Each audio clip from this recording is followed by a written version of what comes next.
Good morning, Bob Sokoler, Louisville Real Estate Show, News Radio 840 WHAS. Hello. Hi, Bob. This is Sam. Yeah. The sellers of the home I'm buying did not complete all the repairs, and I'm supposed to close next week.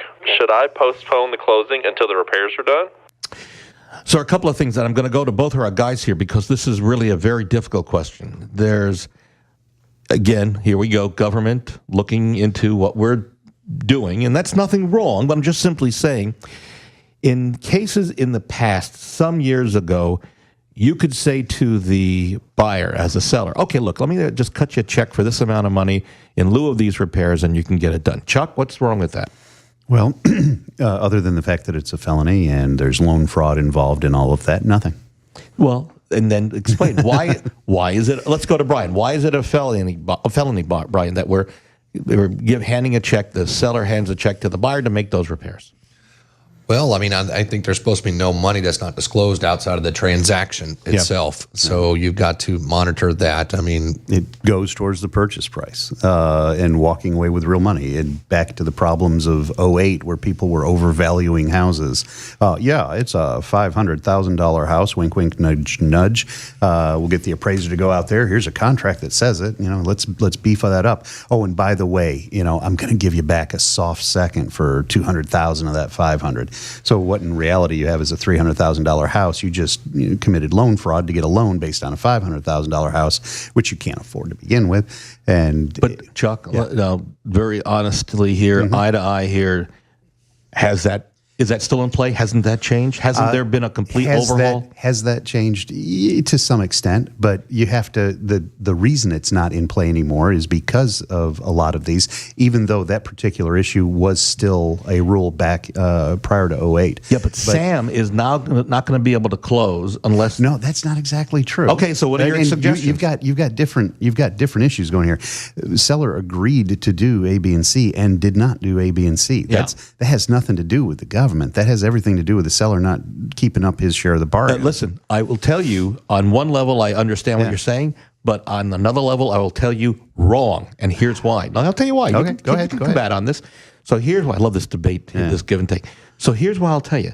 Because I have sellers who have tried contacting vendors, and a lot of vendors, I understand. And they're booked. If you try to get an HVAC guy out in the next couple of weeks to try to fix a problem, I've got one right now I'm trying to fix, you can't. I understand that. So what are you going to do? I understand that. No, really. What are you going to do? Make an addendum.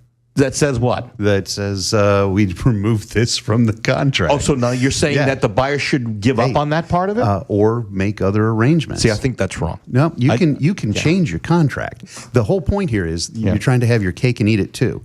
No, I'm trying to just get it closed for the seller and the buyer. That's what I'm saying. You're having your cake and eat it too. Yeah. You can make the addendum to change the purchase price to match the amount that it would. Whoa. Then it has to go back through underwriting. Brian, what does that do to you? Oh, it throws it way off. I understand that. We're going to delay now. Now we're in delay for weeks. Absolutely. Yeah. But that's not the fault of the buyer.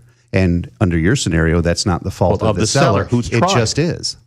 Well, that's saying, okay, it just is. No, the fact it's raining outside. I don't need to put an umbrella up because it's just raining. No, the point is you can't say, I want to change the entire structure of how loans are securitized just so that I can, A, get around these rules, and B, still close on time and get a paycheck. It just doesn't work that way. I'm simply saying, so allow the seller to cut the buyer a check for $87 to do an HVAC inspection and get it fixed. Right, and then wink, wink, nudge, nudge. No, there's no wink, wink, nudge, nudge. I'm sorry. Yeah. I've had so many people, like I said, the last show we had, if I had a dime for every time somebody called me up and says, oh, yeah, let's do that soft second. Every lender does it. They say they do it every day and twice on Sunday. No, I get it. I run into that stuff all the time. All I am saying at this point is, you've got two people, one who wants to sell, one who wants to buy, and they're being delayed, but there's no workaround that's legal that would keep them safe from having a problem down the road. There are vendors out there, is all I got to say. That particular scenario, it's hard on both of them. The fact of the matter is that's not the scenario that I normally see in this case. The scenario that I normally see is you've got a seller that agrees to do something or was pushed by their agent into agreeing and then wants to back out of it. I will tell you, totally disagree on this. I understand. And I'm looking at it from the seller standpoint and the buyer standpoint. Something needs to be done, and sometimes you just can't get to that level. I just see that. I mean, there just needs to be something that can help buyers and sellers. This goes to the point that I do like to make. There is a difference between making a checklist and saying this is the way, walk ye in it, and being human and having reality. We will table that one and consider that. We'll have to discuss that another day. Chuck Crosby, the Crosby Law Office is 499-6360. Brian Likens from Swan Financial, and his number is 773-4834. Thank you. Thank you guys for being here. I'm Bob Sokoler. You can reach me anytime at 376-5483.